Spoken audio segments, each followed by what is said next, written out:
Alors, vous avez peut-être remarqué déjà qu'on a changé un peu le titre. Il est un peu moins spectaculaire que la traduction mot à mot de l'américain. Mais pour autant, ça va être quand même intéressant.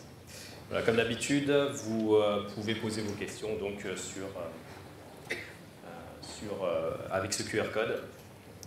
Et pour commencer, en fait, essayons de se remettre un petit peu dans le contexte. Imaginons que voilà, on est dans le contexte de l'analyse d'un incident.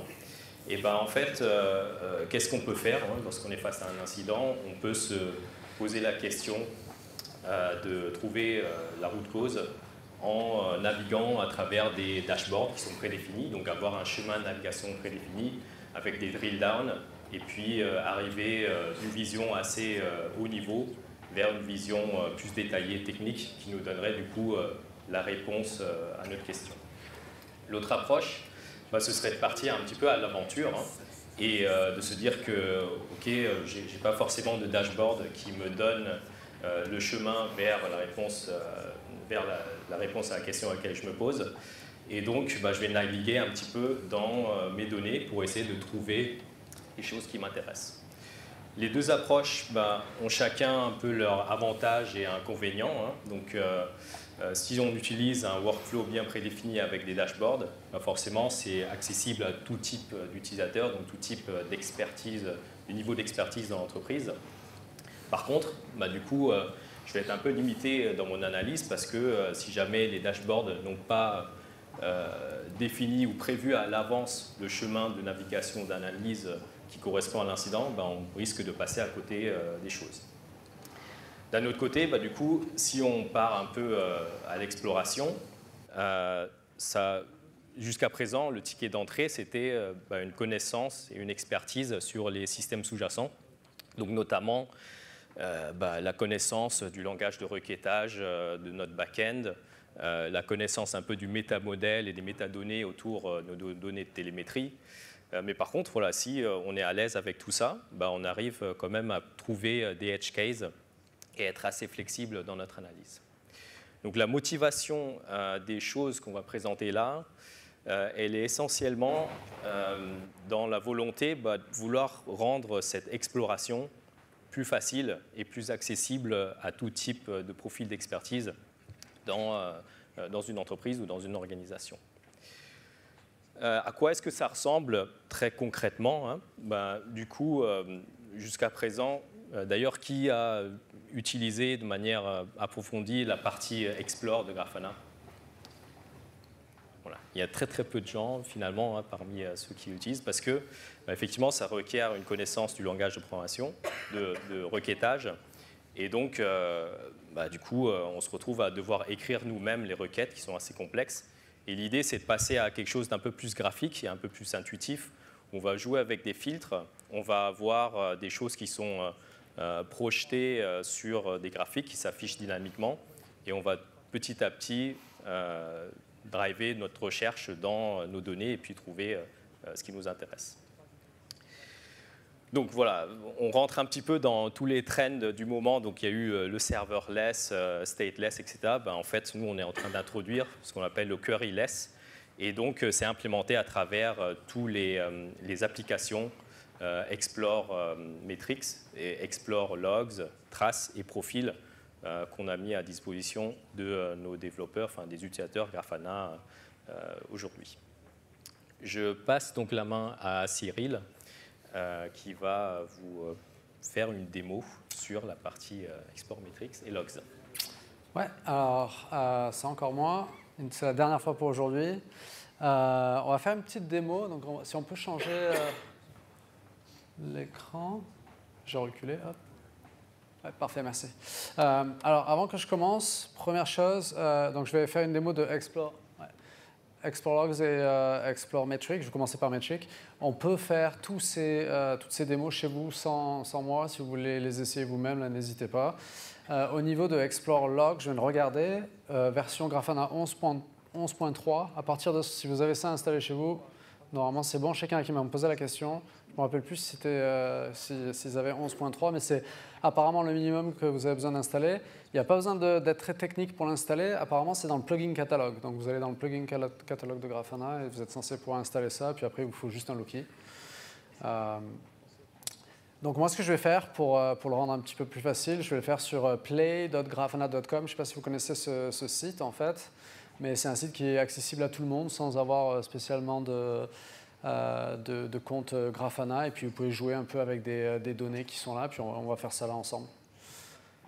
Donc toutes les Explore apps, je l'avais déjà montré tout à l'heure, elles sont en dessous de Explore. Donc, on a métrique, log, trace et profil. Donc, on va commencer par métrique. Donc, la page d'accueil vous montre un petit peu. Donc, elle a été refaite récemment. On travaille souvent sur ce produit-là. Donc, la page d'accueil, elle vous montre les dernières métriques que vous avez regardées. Donc, on appelle ça les récentes explorations. Puis là, on peut en commencer une nouvelle. Donc, le principe, c'est vraiment, on vous montre un écran qui n'est pas vide comme dans les anciens Explore où il y a déjà des informations, puis on peut commencer à se chercher. On ne se sent pas totalement idiot et on a quand même des choses qui se montrent dès le début. Donc, du coup, là, j'ai quand même pas mal de métriques. On peut utiliser un petit filtre sur le côté ici qui s'appelle, c'est un filtre par préfixe. Je ne sais pas si vous connaissez les métriques Prometheus, elles commencent toutes par un préfixe. Donc, par exemple, si je tape Go, ça va être toutes les métriques de type Go que le client Go automatiquement ajoute. Donc, si on fait ça, ben là, on va réduire là, déjà pas mal dans les métriques, on en a un peu moins. Et puis ensuite, on peut continuer à chercher. Donc, je peux limiter, mettre duration, par exemple. Puis là, c'est du fuzzy searching. Donc, si jamais vous n'avez pas le mot exact, il va quand même réussir à s'en sortir. Du moins, j'espère. Si ce n'est pas le cas, on peut ouvrir une issue sur le repo, comme ça, on essaiera de travailler là-dessus. Donc, on essaie de comprendre un petit peu pour vous les métriques et de choisir les visualisations qui vont avec cette métrique-là. Donc là, par exemple, celle-là, on a considéré que c'était une gauge, et puis on a fait un average, ce qui n'est pas forcément toujours correct. Encore une fois, si vous trouvez des erreurs, n'hésitez pas à changer. Dans l'historique ici, chaque fois que vous faites un pas, vous pouvez revenir en arrière sur le dernier pas pour revenir et recommencer en fait là où vous en étiez. Donc l'historique petit à petit grandit de plus en plus. Donc n'hésitez pas aussi à utiliser ça pour revenir en arrière. Du coup, je vais vous montrer une des dernières features qu'on avait. Donc peut-être qu'on les appelle latency, je pense. Donc, je voulais vous montrer les histogrammes. Ok, donc là, on en a un ici. On va utiliser celui-là. Donc là, il a détecté que c'était un histogramme Prometheus. Par défaut, il me montre une heatmap. Donc en fait, chaque carré est un bucket dans lequel vous avez les latences qui tombent. Donc par exemple, pour celle-là, on a à peu près 1,6 requêtes qui sont dans cette latence-là ou en dessous. Donc on peut voir que relativement ça se passe bien, on est plutôt toujours dans le bas, c'est pour ça qu'en bas c'est un peu d'une couleur un peu plus claire, c'est parce que c'est là que ça arrive le plus, et en haut ce sont des extrêmes qui arrivent que de temps en temps. Donc ça c'est un histogramme qu'on voit en mode heatmap, mais je sais qu'on est peut-être plus utilisé, on a plus l'habitude de le regarder un peu en quantile. Donc là, c'est du 90 percentile, 99 percentile, 90 percentile, 50 percentile. Donc on fait la requête pour vous. Je sais que moi, en tout cas, qui connais bien PromQL, à chaque fois, je suis à deux doigts de taper sur Internet comment on fait un histogramme quantile sur un histogramme. Alors que bon, c'est sum by et ensuite on met l'histogramme par-dessus, mais c'est un peu bête. Il faut toujours s'en rappeler. En fait, là, on fait la requête pour vous. Vous ne pouvez pas vous tromper. Donc dans l'overview, on a tous les labels qui sont attachés à cette métrique. Et donc quand on clique sur breakdown, on va la voir. Et on peut aller voir un petit peu le breakdown par rapport à tous ces labels. Donc on pourrait par exemple regarder par span name. On a plusieurs visualisations. Là, je suis en mode grid. Ce qui est un peu pénible avec la mode grid, alors ce qui est bien avec le mode grid, c'est que quand vous en avez beaucoup, au moins, on peut en afficher beaucoup d'un coup, mais si jamais vous voulez faire un zoom un petit peu sur une zone, c'est un peu plus facile de voir de l'alignement en fait avec le reste. Donc quand on veut faire un zoom, c'est un peu plus clair quand on est en train de faire un alignement. Voilà. Donc là, j'ai fait un zoom, j'ai envie de l'enlever, je reviens en arrière. Hop. Alors on va repasser comme ça. Donc Je vais remettre en grid et on va prendre le span name. Donc quand je le sélectionne, on rentre dans ce label-là et il remontre toutes les séries différemment et puis on peut refaire la même chose. On peut repasser en mode... donc là, on peut l'avoir en single si on veut, où on a un seul et on voit tout le breakdown. Et quand on est en single, en fait, on ne peut pas spécialement faire de filtre, mais si on repasse en row, on peut en sélectionner un. Et on peut dire, je veux juste la span pizza generation ou name generation, et puis on va voir simplement celle-là. Donc là, je vais mettre en grid, puis on va regarder qu'est-ce qu'on a d'intéressant. Donc on peut aussi choisir comment on va ordonner les séries. Là, il choisit tout seul, et pour lui, c'est les outliers en premier. Mais on peut faire du alphabétique si on veut. Donc voilà. Donc du coup, on va aller prendre une opération, celle-là. Donc quand je fais ça, maintenant, elle est ajoutée dans mon filtre en haut. Et je garde en fait ce filtre. Ce qui est intéressant, c'est que j'étais en train de regarder cette métrique-là. S'il y a d'autres métriques qui aussi ont ce label et avec ce filtre-là, en faisant une select new métrique, je reviens et on va tomber sur toutes les métriques qui l'ont. Donc comme on voit, c'est un peu le même genre de métrique. On était dans du trace span metric. Donc là, je peux changer de métrique et aller voir une autre métrique avec laquelle ce label-là continue de marcher. Et puis on peut refaire la même chose. Si je vais dans Related Metric, normalement, il va me sortir les deux autres, forcément, parce qu'elles se ressemblent. Mais si on était sur Go, il me montrait toutes les Go. Enfin, il y a plein de petits trucs opinionated comme ça qui sont très intéressants. Je vais revenir encore plus. On va essayer d'y arriver. Je pense que c'était celle-là. Voilà. Là, je suis revenu sur l'histogramme en mode quantile. Ce qui est intéressant, c'est que je peux aussi maintenant ouvrir dans Explore. Et puis là, finalement, j'ai la requête et je peux partager ça à un copain et dire « Regarde ce que j'ai réussi à faire ». Il va penser que je suis un pro en PromQL. Donc ça, c'est les trois requêtes qui me donnent les trois quantiles. Comme vous voyez, ce n'est pas quelque chose qui est comme natif pour tout le monde de refaire ça. Puis ça aurait pris du temps aussi parce que j'aurais fait la première, je l'aurais raté. Et il aurait fallu que je copie plusieurs fois, donc c'était un petit peu plus fastidieux. Donc même moi, en tant que professionnel, je commence à utiliser de plus en plus ce produit pour aller plus vite. Mais parfois, il y a toujours des petites fonctionnalités PromQL qui n'existent pas dans le côté Explore Metrics, et donc du coup, je repasse en mode Export normal. OK, on va passer à Explore Log. OK, donc je rouvre ça. Donc là, pareil, on n'arrête pas d'ajouter des nouvelles fonctionnalités, donc n'hésitez pas à mettre à jour souvent. Par rapport au lancement à la Grafana Con, il y a plein de petits trucs et je vais passer au travers rapidement là, pour vous montrer un peu tout ce qu'on a fait. Donc déjà, la page de démarrage, avant, on avait juste les services et on pouvait juste rentrer dans un service. Et puis, un des gros feedbacks qu'on a eu de la part des utilisateurs, c'est moi, service, en fait, ce n'est pas quelque chose que j'ai vraiment adhéré. Je suis plus avec des clusters, je suis plus avec autre chose. Donc, vous avez la possibilité d'ajouter votre propre label qui fait du sens dans vos équipes pour démarrer votre exploration. Donc là, on a ces trois-là, mais on pourrait très bien dire, nous, on travaille plus avec des namespaces dans nos équipes. Puis là, du coup, en fait, on va avoir tout qui est par namespace, puis on peut regarder tous les namespaces qui existent. On peut commencer déjà aussi à filtrer si j'ai envie, donc ça, ce n'était pas possible. Si on voulait, si je reviens par exemple, alors c'est dans namespace, je dis celui-là, là, je l'ai ajouté en filtre, je ne suis pas allé voir les logs. Et si je reviens sur service, je vais voir que ceux qui sont dans ce namespace-là. Donc la page de démarrage a beaucoup changé depuis le début. Elle vous permet vraiment de commencer à faire des filtres sans avoir spécialement à faire de grosses requêtes sur toute votre donnée. Puis vous pouvez aussi y aller à la main, enfin à la main, c'est pas vraiment la main, mais vous pouvez commencer à taper d'autres filtres si vous avez envie. À n'importe quel moment, on peut commencer à rentrer dans l'expérience ou en cliquant sur un des services ici. Donc si je clique sur celui-là, je vais rentrer dans l'expérience avec ce service-là. Donc des petites features qui sont intéressantes. Les trois, on détecte automatiquement les niveaux de vos logs. On essaie de faire en tout cas au mieux. Si ce n'est pas le cas, vous avez toujours la possibilité de le configurer. On peut s'amuser par exemple à cliquer sur erreur ici, puis il va commencer à filtrer automatiquement seulement les erreurs. On voit le filtre qui s'est rajouté ici. Donc on peut le mettre, l'enlever. On peut faire des recherches si je veux voir si c'est quelque chose lié à Memcache. On peut voir juste les erreurs Memcache, donc on peut commencer à faire des recherches juste en tapant des mots-clés. Donc là, on a un petit, ça c'est nouveau aussi, on peut faire des recherches en sensitif et pas sensitif au niveau de la casse. Je sais pas comment on dit ça en français. On peut passer en mode table. Donc ça, le mode table, à la rigueur, je l'utiliserai tout à l'heure quand on regardera sur des logs qui sont en JSON. On a encore un breakdown ici par label. Donc là, dans ce service-là, ce namespace-là, ça, c'est tous les labels et tous les breakdowns possibles. Et puis, on peut encore une fois l'utiliser. Ça ressemble un peu à la page de départ.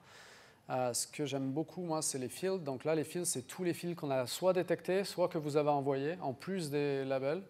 Et puis là, on peut avoir des fields qui sont intéressants, par exemple, par type d'erreur ici. Donc on a le nombre d'erreurs par seconde et par type d'erreur. Donc on voit qu'on n'a que seulement 2 types d'erreurs.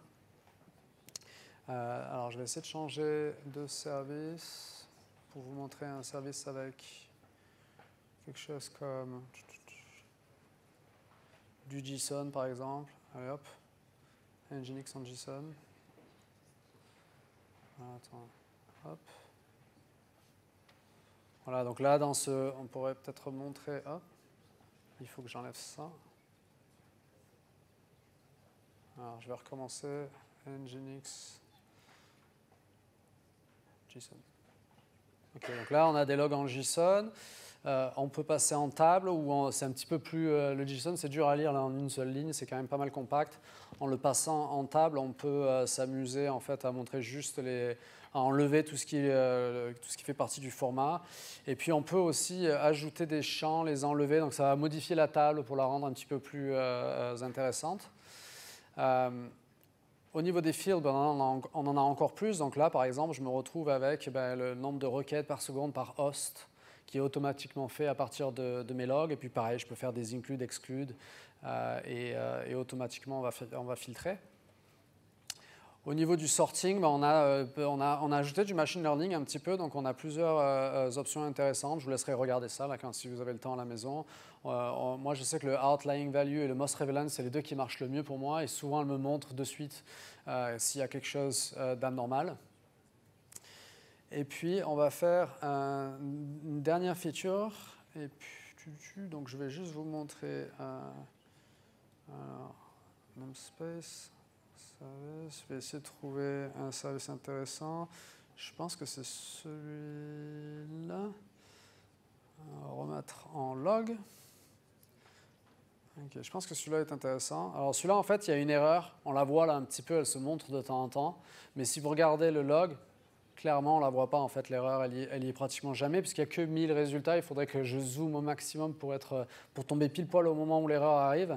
Et puis, je vous parle de ça parce que les patterns, c'est là que c'est intéressant. En fait, on a 230 logs par seconde qui ressemblent à tout va bien. Et il y en a un de temps en temps, on le voit ici, là, il est beaucoup plus bas, qui en fait est une erreur. Donc les patterns, ça sert un peu à ça, à classifier vos logs en fonction de son format, et puis rapidement vous tombez sur peut-être quelque chose qui n'était pas visible avant. Ça enlève un peu du bruit. Puis là, ce qui est rigolo, c'est une fois que je l'ai trouvé, je peux faire inclus-le, et quand je reviens dans mes logs, je vois que celui-là, tout ça a enlevé tout le succès, tout le bruit du reste.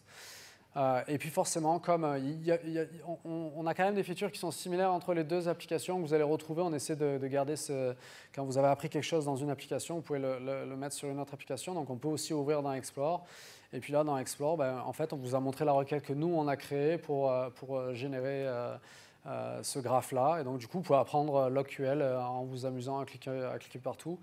Moi, je trouve que ça marche bien dans des équipes qui essayent, surtout des équipes SRE qui essayent d'entraîner leurs ingénieurs d'application, et avec ça, on peut leur apprendre et puis leur montrer les requêtes. Cool. On peut repasser au slide. Je crois qu'il y a 10 minutes. Ouais. Ouais, donc, ouais. Tu veux le faire le reste ou je le fais? Ouais. Comme tu veux. OK. Donc, Hotel Support, c'est sur quoi on travaille. Et puis là, c'est une dernière slide, juste pour histoire de dire, c'est plus facile, on arrive plus rapidement à l'inside, puis on sauvegarde du temps. Et puis maintenant, à toi, Alain, pour les deux autres applications. Oui. Voilà. Pour faire un petit rappel, au cas où il y a des gens qui n'ont jamais travaillé avec des traces. En fait, quand on parle de traces, on parle de pouvoir retracer les appels successifs d'une chaîne d'API. Donc on transmet une sorte de trace ID qui nous permet de reconstruire du coup les différents temps d'exécution de tous ces appels qui s'enchaînent. Donc c'est ça qu'on va traiter lorsqu'on parle de traces. Le profiling, donc ça c'est quelque chose qui est apparu très récemment avec Pyroscope. Du coup, ça va être possible de faire un zoom sur l'application elle-même et de savoir en fait quelle partie du code qu'on a déployé consomme le plus de CPU ou de RAM. Et voilà, donc ça va nous donner une indication sur qu'est-ce qu'on doit corriger ou fixer en termes de code pour optimiser notre code et faire des gains en termes de performance. Voilà.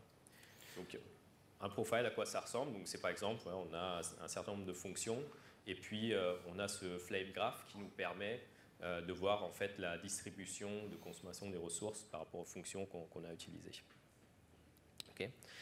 C'est quelque chose qui est extrêmement utile, qu'on voit apparaître souvent dans les discussions de Green IT et aussi toutes les entreprises qui ont atteint une certaine échelle, parce que chaque économie qu'on peut faire sur le compute, c'est autant d'infrastructures, de mémoire, de CPU en moins, et donc ça représente une économie d'échelle assez importante. Donc typiquement, l'exemple qu'on a ici, c'est Shopify. Avec l'utilisation du profiling, ils ont réussi à réduire de 20% leur facture d'infrastructure sur les applications qui faisaient tourner. On va passer sur la démo du coup, et je vous montre à quoi ressemble l'application Explore Trace et Explore Profile. Alors, est-ce que la régie, s'il vous plaît, est-ce que vous pouvez passer sur... Merci. Alors, donc, vous pouvez retrouver du coup toutes les applications Explore ici dans le menu Grafana. Donc, vous avez la partie Explore Trace. Ici, ce qui se passe, c'est que cette application elle va essayer de raisonner sur toutes les traces qui sont collectées. D'accord, donc, c'est toutes les transactions unitaires qui sont récoltées. Mais ça va pouvoir faire des moyennes et des tendances sur l'ensemble de ces données-là et nous donner une vision sur la tendance de ce qui se passe au sein de notre système. Donc là, typiquement, lorsqu'on regarde ici, je vais me mettre là-dessus plutôt, voilà, on voit en fait simplement les métriques RAID, rate, error et duration, qui sont représentées ici dans les trois panneaux. Et ça nous permet en fait de répondre à un certain nombre de questions qu'on a lorsqu'on est face à un incident. Donc typiquement, je sais qu'il y a des erreurs dans mon système, mais je ne sais pas exactement quelle est la séquence d'actions prévalente qui tombe en erreur. Parce que j'ai peut-être plein d'erreurs un peu partout, mais c'est quoi l'erreur qui est la plus impactante aujourd'hui? Et donc, l'outil Explore, ça permet de répondre à ce genre de questions. Donc là, typiquement, vous voyez en bas, il y a un petit onglet. Donc lorsqu'on a sélectionné du coup, tous les erreurs, on s'intéresse aux erreurs, on a un onglet root cause qui va essayer de regarder toutes les traces qu'il a pu récolter et faire émerger la trace qui est la plus prévalente et qui est potentiellement du coup, l'erreur la plus impactante ici. Donc là, du coup, on voit qu'il y a une erreur sur une insertion sur une base de données SQL, Postgres, et du coup, on voit que ça a vu cette erreur-là sur 600 spans, donc 600 traces différentes. Et après, donc, voilà, ça donne des exemples de traces qu'on pourra aller voir en tant qu'exemple pour essayer d'avoir plus de détails. Donc là, c'est un exemple, donc du coup, avec les temps d'exécution. Et puis, on a le détail de la requête qui est passée ici. Voilà. Donc ça, c'est une manière d'analyser des erreurs. L'autre aspect qu'on peut faire, qui peut être très intéressant, c'est de s'intéresser au temps d'exécution. Donc typiquement, imaginons qu'on est dans une situation où les utilisateurs se plaignent des lenteurs. Et en fait, un peu dans la même philosophie, ça va regarder du coup toutes les traces et faire émerger en fait les services ou les fonctions qui sont exécutées et qui ont pris énormément de temps. Donc là, typiquement, ça a fait émerger que c'est mon service Pyroscope Rideshare Go qui a pris plus d'1 seconde, donc 1,2 secondes sur cette partie car handler. Voilà. Et pareil, donc on peut aller naviguer là-dedans et puis voir l'exemple d'une trace pour essayer de comprendre quelle est l'origine de cette lenteur. Ça me donne une très bonne transition justement vers la partie Pyroscope, parce que justement, les traces, ça donne un niveau de détail au niveau du service, mais ça ne donne pas forcément une idée sur ce qui se passe à l'intérieur du code. Donc là, par exemple, on peut voir le profile de cette fonction-là et essayer de comprendre où on pourrait éventuellement apporter des optimisations par rapport au code sous-jacent. Voilà. L'autre aspect qui est extrêmement intéressant aussi, je vais regarder le temps, c'est que si vous avez, très souvent, vous avez vos microservices, mais le bottleneck derrière, c'est des bases de données. C'est les appels vers les bases de données qui sont souvent responsables d'une certaine lenteur. Et donc, on peut se focaliser sur les spans d'une base de données, et puis on peut aller ici dans la comparaison pour essayer d'identifier quelle est la base de données qui est vraiment impactée, qui impacte mon temps de réponse. Donc je peux naviguer du coup dans les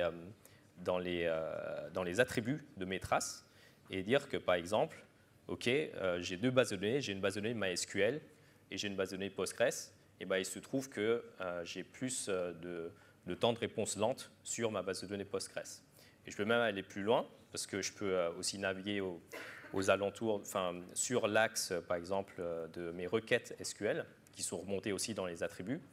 Et je peux voir assez facilement quelles sont les requêtes qui sont lentes. Voilà. Donc, il s'agit notamment des inserts ici sur la table carte, login, etc. Donc, typiquement, ça peut permettre de répondre à la question, est-ce que je n'ai pas oublié de mettre un index dans ma base, auquel cas, une certaine requête est lente par rapport à toutes les autres.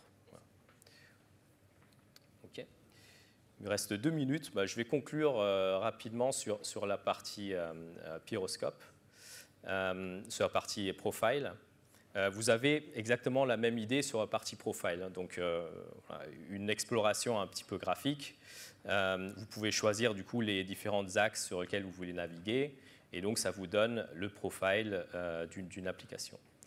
Ce qui est assez intéressant ici, c'est que vous pouvez invoquer un LLM qui vous explique et qui vous donne un peu les pistes de comment est-ce qu'on pourrait optimiser du coup le code. Donc là, par exemple, ça référence carrément le code ici. Et d'ailleurs, si vous allez ici dans le account service, donc ça je vous l'ai montré, vous pouvez même le connecter à votre GitHub et du coup, ça montre en fait, alors, je vais me permettre de me connecter, voilà. Ça montre en fait les lignes de code qui sont concernées par la fonction que vous avez sélectionnée. Et pareil, donc, vous pouvez récupérer des suggestions d'optimisation de code avec un LLM. Et donc, ça dit par exemple, vous pouvez optimiser une certaine mutex, est-ce que vous pouvez la réduire, etc. Ouais, vous pouvez même discuter avec le chatbot en disant je veux une version française, et donc ça vous génère la réponse en français.